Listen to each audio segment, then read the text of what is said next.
Hi friends, welcome to the GRB chef. ఈరోజు అయితే eggs ఎండ్రాయిలు curry అయితే చూపిస్తానండి. ఫస్ట్గా ప్యాన్ పెట్టుకుని అందులో కొంచెం ఆయిల్ వేసుకొని పచ్చిమిర్చి కరివేపాకు వేయించండి. వేయించిన తర్వాత ఎండు రొయ్యలు నీట్గా కడిగి అవి కూడా వేసేసుకోండి. అవి కూడా వేయించిన తర్వాత ఆనియన్ పేస్ట్, టొమాటో పేస్ట్ కూడా వేసుకోండి.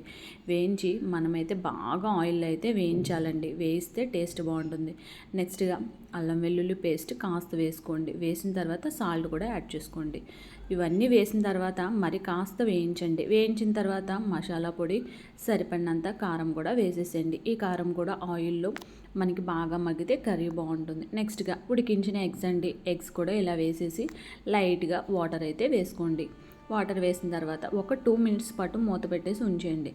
మనకైతే ఎగ్స్ ఎండు రొయ్యలు కర్రీ అయితే రెడీ అయిపోతుందండి. మనము ఇంట్లోనే ఇలా సింపుల్గా ఏమీ లేనప్పుడు ఇలా ఎగ్స్ కర్రీ ఇలా సింపుల్గా చేసుకుంటే చాలా బాగుంటుంది.